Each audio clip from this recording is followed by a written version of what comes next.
제가 지금 시간도 많이 지나고 파워포인트로 파워포인트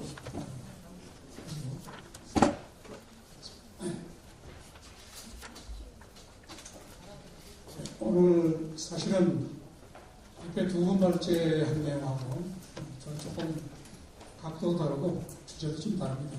두 분은 입법이나 정치권이 적극적으로 종교의자를 침해하는 여러 특히 공성에 관련해서 그래서 저는 국가법원이 판결을 통해서 종교의 고유 영역을 침해하는 문제를 다루기 때문에 사실 이 자리가 적당한 자리인지 모르겠습니다. 그래서 저는 한국교회법학회 학회장인데요. 이 문제를 저희가 3월 19일 날 저희가 프레스센터에서 다시 한번 학회 주체로 법률 전문가들이 모여서 다시 한번 논의할 것입니다. 오늘 제가 말씀드릴 것은 이런 유인글은 있지만은 파워포인트를 가지고 간단하게 설명해 나가도록 하겠습니다.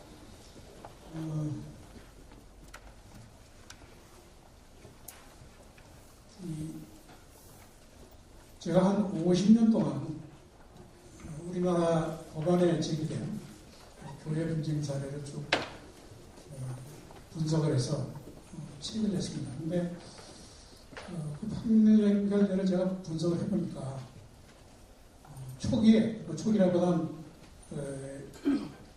거의 근래까지도 국가법원은 교회 고유한 영역에 대해서는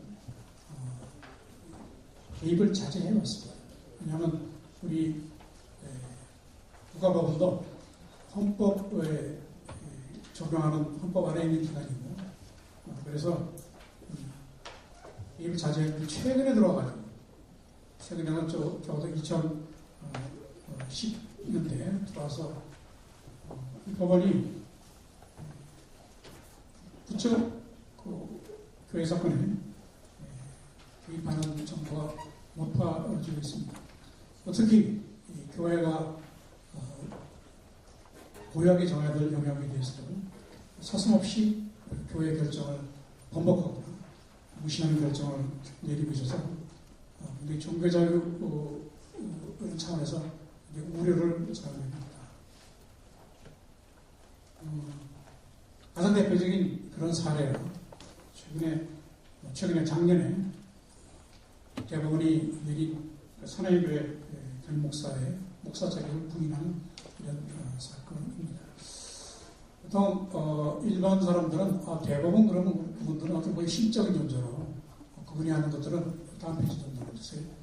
그분이 하는 것들은 다 옳겠거니 이렇게 생각하시죠. 그 다음 페이지요. 그런데 저희 전문가들이 검토해보면 이게 아주 대단히 저성스러운 말씀입니다만 대법원 판례 중에 엉터리 사건이 너무 많다. 왜 그러냐면 지금 우리나라 대법원에 올라간 사건이요 민사사건만 1년에 13,000건입니다. 그러면 생각해보세요. 대법원 판사들이 하루도 안 쉬고 재판 한 달에 또 하루에 몇십 건 해야 되는데 대법원에 올라간 사건들이 어떤 사건들입니까? 서류만 해도 이렇게 두껍습니다. 할 수가 없어요.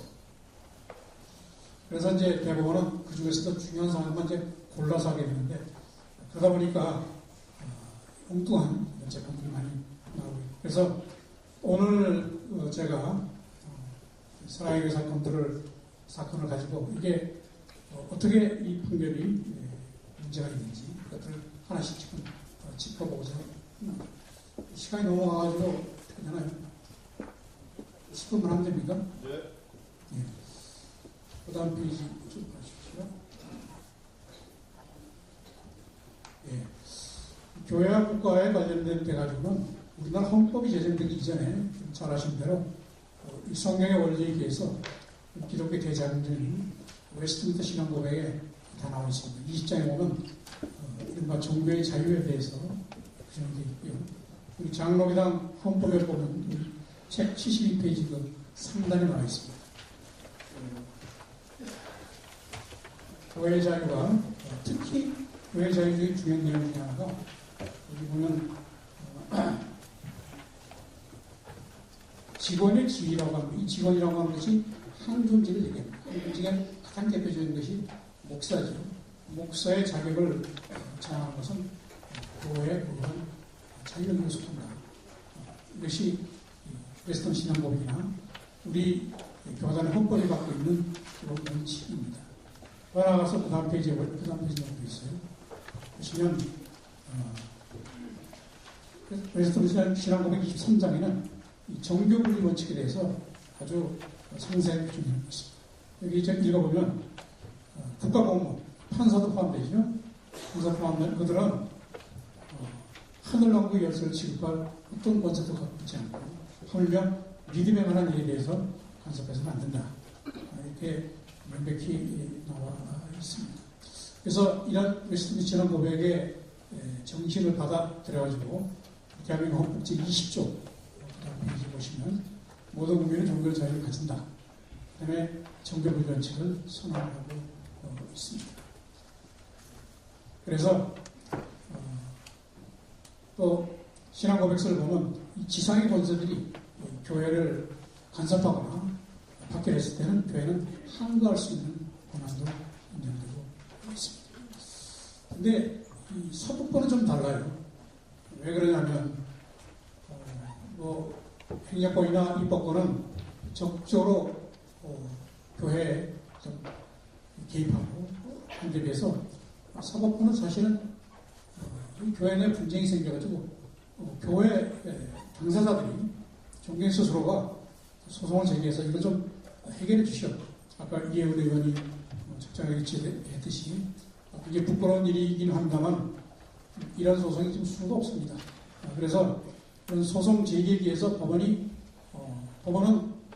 아시다시피 헌법상 국민의 재판받을 권리를 보장해줄 의무가 있기 때문에 이렇게 교회에서 교인들이 스스로 제기한 소송에 대해서 개입을 하게 됩니다. 그렇다고 하더라도 국가법원은 헌법의 정교분리 원칙, 또 아까 웨스턴민스터 신앙법의 이러한 여러 원칙에 대해서 교회의 부유한 사항에 대해서 개입할 수 없다.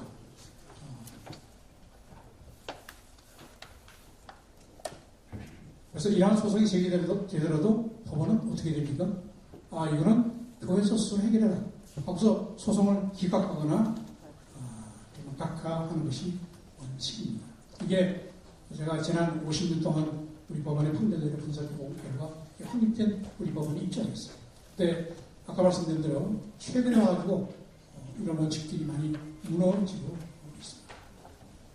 자, 그런데 국가법원은 아까 말씀드린 대로 교인들 또 교회에 관한 분쟁이라고 해서 무조건 이걸 재판하지 않을 수는 없습니다. 왜냐하면 교인들도 국민의 한 사람이고 그들이 헌법에 정해진 재판받을 권리를 위해서 소송을 제기하면 아까 먼저 원칙적으로는 교회 내부에 간섭하지 말아야 되지만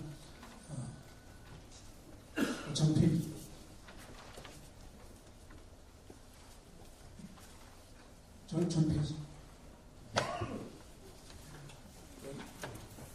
책의 74페이지 보시면 예외적으로 네 가지 경우에 재판할 수 있도록 이건 법에 정하는 것은 아니고 이제까지 법원의 판결에 의해서 나와 있습니다. 그래서 첫 번째로는 이게 교회 내 분쟁이라도 국민의 권리, 예를 들면 목사를 해임했다. 목사는 이 목사직이 해임된 것도 중요하지만 그분의 어떤 직업의 선택의 권리, 이것도 박탈되기 때문에 이런 경우에는 법원이 개입할 수 있다. 그 다음에 교회의 결정이라도 이게 절차적으로 너무 엉터리다. 공동회에 소집했는데 소집 통지도 하지 않고 했다. 그 다음에 교회의 결정이 너무나 부당해서 누가 봐도 이거는 도저히 용납할 수 없다. 네 번째로는 교회의 자율적 분쟁 해결이 불가능하다. 이 사랑의 교회 사건 경우는 이 네 가지 요건 중에서 세 번째입니다. 뭐냐면 사랑의 청빙변이나 노예 생변이가 아무런 하자가 없었습니다. 또 교회 내에서 자율적 분쟁 해결이 불가능한 것도 아니었고요. 그래서 교회 결정이 누가 봐도 너무나 부당하다. 이래서 이제 법원이 개입하고 판단을 상입니다. 그 다음 페이지 보시죠. 자, 이렇게 예외적으로 법원이 개입하더라도, 재판하더라도, 원칙은 뭐냐면, 교회가 어떤 결정을 내리면, 결정을 최대한 존중해줘야 돼요. 그래서, 지금 이 사랑의 사건 같은 경우는 과연, 이러한 법원이 원칙을 준수했느냐 하는 것이 그 다음 페이지. 사랑의 교회 사건이죠. 뭐 다 내용은 아시겠지만 2003년에 사랑의 교회가 오정일 목사님을 담임 목사로 인결을 하고 그 다음에 동서울로에는 청민 성인결에 의해서 이 목사로 개명을 하게 됩니다. 근데 13년이 지난 후에 2019년 6월에 일부 교인들이 사랑의 교회 대표자인 위 목사 위임한 동서울로의 결의가 무효다 하는 소송을 중앙지방법원에 제기했습니다. 몇 년 끌다가 서울중앙지방법원 고등법원은 오정일 목사가 편목 과정을 제대로 유지해서 목사 자격이 있다 하는 노회 결정을 존중해서 공급해서 판결을 하게 됩니다. 대법원은 이걸 뒤집어가지고 뒤집은 이유는 편목과 편입과정 부분을 전제로 해서 오정일 목사님은 편입과정을 이수하지 않았다. 그렇기 때문에 다시 목사 안수를 받아야 된다. 그래서 서울고등법원에 파기 환송을 했고요. 작년 12월에 서울고등법원 다시 원심 대법원 판결과 동일한 취지로 올려가지고 지금 피고인 동서울로회가 다시 재상고한 상황입니다. 이 사건 이야기에서는 사랑에게 속해 있는 서울 예수장로협동 헌법에 목사 임직에 관한 규정이 나옵니다. 목사 임직에 관한 것은 15장에 나와 있는데요. 1조와 13조가 있습니다. 1조는 새로 목사 임직을 받는 분들이 갖춰야 될 요건이고 13조는 이미 다른 교단에서 목회하던 목사인 분이 합동교단으로 왔을 때 어떠한 절차를 거쳐서 임직받아야 되는 것을 보고 있습니다. 자, 서울고등법원 판결을 보겠습니다. 고등법원 판결은 그 다음 페이지요. 이렇게 판단하고 있습니다. 갖고 있는 그 유인문의 76페이지에 나와 있습니다. 봐주시죠. 제가 읽어보겠습니다. 목사의 임명유, 그와 관련된 교단 헌법의 해석은 종교단체인 교단 내부의 자율권에 관한 사항이자 대한민국 헌법 제20조 1항에서 보장하는 종교자의 핵심적 영역에 해당한다. 그래서 동서울로회가 오정일 목사가 교단 헌법 13조 아까 13조 후단 다시 말하면 편목 과정을 제대로 이수해서 위임 결의했다는 동서울로회 결의이 함정이 있다 이렇게 해서 언급해서 판결을 했던 것입니다. 그 다음 대법원 판결이죠. 자, 대법원 판결이 왜 뒤집었느냐. 대법원 판결은 우선 오정일 목사가 2002년에 총신대 신대원에 연구과정에 편입하면서 여기 이제 일반 편입과 편목 편입 중에서 일반 편입을 했다. 그런데 일반 편입을 하게 되면 그런 목사 자격이 없는 전도사들 이런 분들이 이제 목사가 되기 위해서 하는 것인데 그러기 위해서는 이 과정을 마친 다음에 목사 고시를 보고 안수를 받아야 하는데 그런 사실이 없다.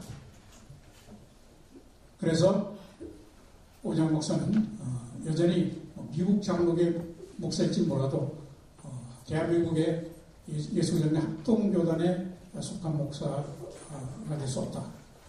라는 취지로 판결했습니다. 다음 페이지 보시죠.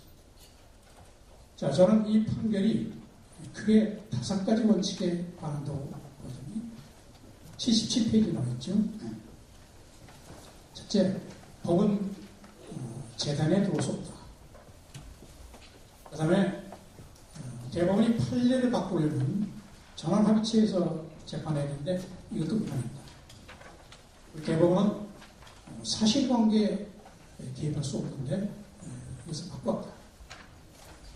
그리고 더 나아가서 법은 상식입니다. 상식에 누구나 반하는 법입니다.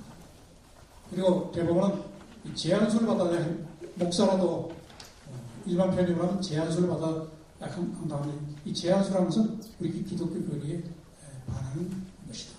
이 5가지 원칙에 반하는 것으로 저는 이 판결은 명백한 오심이라고 그래서 법은 재단대로 속다. 아까 말씀드렸죠. 그 다음 페이지입니다.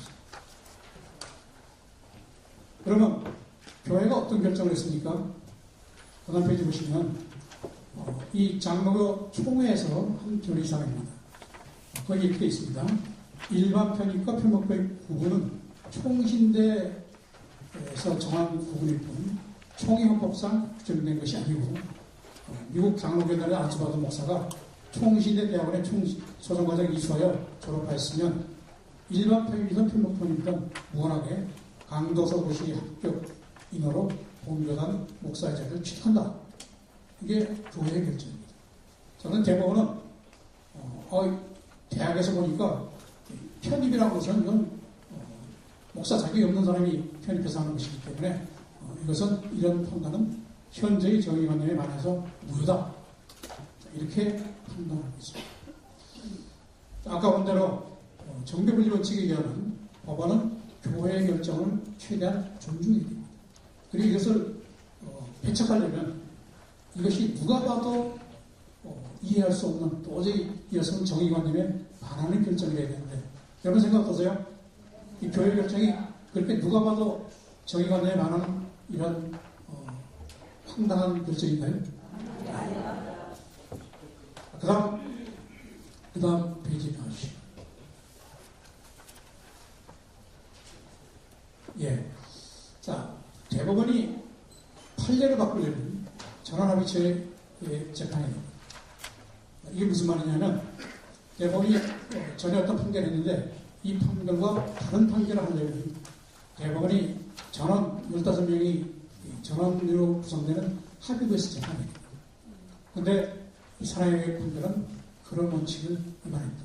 왜 그러냐면 이 사건 직전에 강북제일교회 사건이 있었습니다. 똑같은 사건입니다.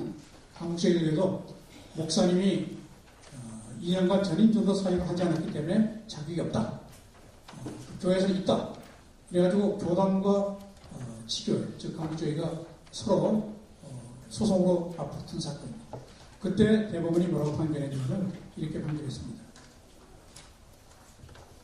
목사 등 교역자의 자격 요건을 정하는 것은 교단이 결정합니다. 그래서 지교회는 그 교단의 결정에 따라야 되고 법원은 그 문제에 대해서 개입해서는 안 된다. 사법형사의 대상이 되지 않는다. 그렇기 때문에 지교회뿐만 아니고 지교회 교인들도 이 교단이 이런 결정을 하면 그 결정에 따르게 됩니다. 자, 사랑교회는 어느 교단 소속이죠? 예수교 장로회 동서교회 소속이죠. 그래서 합동교단에서 이 사람이 목사자격이 있다 또는 없다 이렇게 판단하면 지교회는 그 결정에 따라야 된다. 이게 강북주의의 판결입니다. 근데 똑같은 사안에서 이 대법원이 사내교회 사건에서는 지교회에서는 또는 노회에서는 총회에서는 다 목사자격이 있다고 하는데 일부 교인들이 그 사람 목사자격이 없다 해서 한 소송에 대해서 이것이 대법원 전원합의체에서 판결이 한 게 아니고 4명으로 구성되는 부에서 판결을 했습니다. 여러분 대법원의 이 판결이요 4명이 하는 이 소부에서는 어떻게 하냐면 대법관서 다 바꿉니다. 아까 얘기했던 자기가 하루에 판결할 게 수십 건 있어요. 그렇기 때문에 주심판사 한 사람이 자주 결정합니다. 그래서 특정 법관의 이 신념이나 자에 따라서 결국 판결이 결정되는 이것은 굉장히 문제가 있다. 이렇게 보여집니다. 그 다음에 이 판결이 갖고 있는 또 가장 큰 문제가 그 다음 페이지. 대법원은 사실에 개입할 수 없습니다. 다시 말하면 사실관계 확정은 고등법원까지만 합니다. 그래서 오정 목사가 편입을 했느냐 편목을 했느냐 하는 것은 고등법원이 결정한 사실관계를 가지고 대법원은 그게 법을 적용했을 때 이게 오냐 그러냐 이것만 판단하는 것이 우리 소송법의 대원칙입니다. 근데 고등법원까지 양당사자들, 공고도급, 피고도, 또 고등법원도 편목을 제대로 했느냐 안 했느냐 이거 가지고 다퉜어요. 다시 말하면 이분이 편입했다는 얘기는 누구도 한마도 없고, 그래서 이거는 고등법원이 편목을 한 것을 전제로 해서 사실확정해서 판단했는데, 대법원이 이것을 우리가 판단해보니까 이게 편입한 것 같다. 또 본인도 나도 편입한 것으로 기억한다. 이런 이 자료만 가지고 사실관계를 뒤집었다. 그 다음 페이지 봐주시죠. 실제로 진짜 중요한 그런 사실관계는 뭐냐? 지금 오정현 목사님하고 똑같이 이 편입을 했다고 하는 네 분의 목사님이 있었습니다. 그럼 이분들은 과연 그러면 대법원 판결 맞거나 이 과정을 마치고 또 재안수 받았느냐? 그렇지 않습니다. 그분들 똑같이 연구 과정에 돼 있고, 경영단에도 목사 후보성으로 돼 있고, 노예 추천서도 이렇게 돼 있었습니다. 대법원 판결이 오정현 목사가 편목이 한 것이 아니라 편목했다고 하는 그 판결의 근거가 우선 이게 연구 과정이라고 돼 있다. 그 다음에 경영단에 목사로 되어 있지 않고 목사 후보자로 되어 있다. 이것을 가지고 판단했다면 동일한 사실관계에서 다른 사람에게도 동일하게 적용해야 되는데 그런 것이 없다는 것이 사실관계에서 드러났습니다. 그래서 여선 대법원이 섣불리 사실관계에 개입을, 또 사실관계도 편향적으로 양당자의 주장 중에 일부만을 특정한 의도를 가지고 판단했다고 볼 수밖에 없습니다. 그 다음, 자, 다 놔두고 법은 상식입니다. 여러분, 미국에서 이미 17년간이나 목회를 하고 한국의 대표적인 교회에 청빙을 받아가지고 오신 분이, 자, 그러면 나 옛날 받은 거 나 목사하고 그만두고 새로 목사 하겠다. 자, 이게 과연 상식입니까? 자, 어린아이가 하는 상식을 왜 대법원 판사는 모릅니까?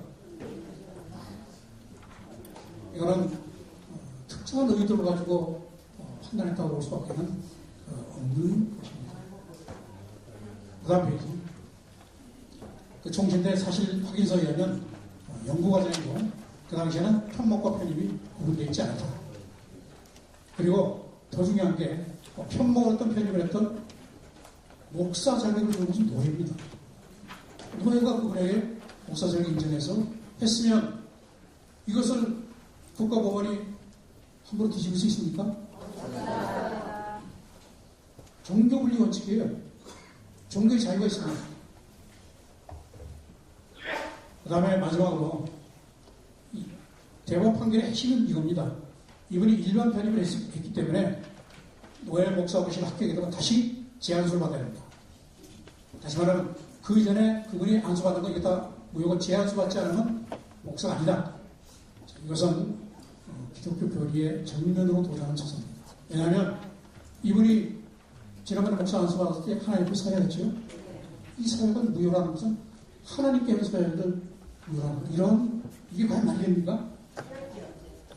그래서 이것은 하나님을 모독하는 것이고, 이것은 섣불리 국가법원이, 세속법원이 교회 목사를 판단하면서 기독교들의 핵심을 건드린 것입니다.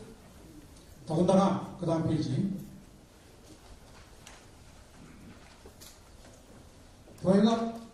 노예가 총회가 거듭거듭 뭐라고 결정했냐면 그 다음 페이지 보시면 이렇게 결정했습니다. 자, 본교단 총회가 인정하는 타교단 또는 해장로파 교단에서 복사안수를 이미 받은 자가 총신에서 소정과정을 수료한 뒤 강거소 교시 합격하여 임하면 노예는 재안수하지 아니하고 목사로 장립해서 확인했다. 이게 법원이 교단 총회에서 103화 총회에서 결정한 사항입니다. 다시 말하면 총회가 다시 한 번 안수받은 목사는 다시 재안수받을 수 없다. 물론 아주 우선 이단 종파에서 받은 경우, 이런 경우를 제외하고 정통기독교 교단에서 한 번 목사 받으시면 그분은 교단 달리해도 목사 안수 받는 것은 이것은 별거리 어긋난다. 그래서 결론적으로 말씀드리면, 선행교회 사건은 어느 특정한 교회, 특정한 목사의 문제가 아닙니다. 또 어느 목사를 좋아한다, 싫어한다. 만약 선하게 오정희 목사님이 목사로서 문제가 있다. 그러면 교단에 해약 청원을 할 수 있는 그게 있어요. 또 노예 해임 공고를 할 수 있는 그런 수단이 있습니다.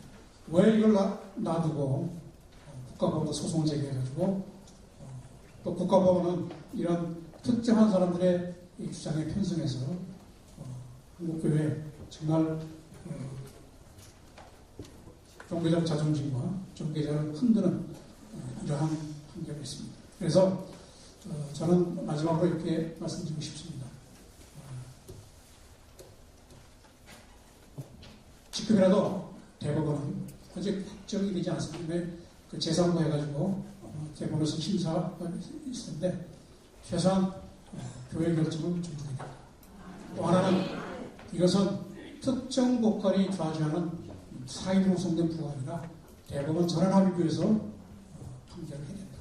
그래서 이 판결이 갖고 있는 이 중요성을 대법원 판사들이 좀 인정을 해서 인식을 해서 이런 결정, 그래서 존중하는 이러한 나라가 되겠습니다. 그리고 이혜원 의원도 말씀했다시피 이 교회의 분쟁을 결국 가이사의 법정을 끌고 가가지고 결과적으로 국가법원이 교회 문제에 개입하게 되는 빈민을 제공하는 이런 일은 더 이상 없어야 됩니다. 제가 연구해 보면 한국교회에서 지금 수많은 분쟁이 벌어지고 있어요. 근데 이게 다 하나님의 영광을 가져요. 우리 진짜 목회자는 한국교회가 이거 회개하지 않으시면 아니면 하나님은 언제 촛대를 계시지 정말 두렵습니다. 기도하는 마음으로 대법원의 최종 결정을 지켜보도록 하겠습니다. 감사합니다.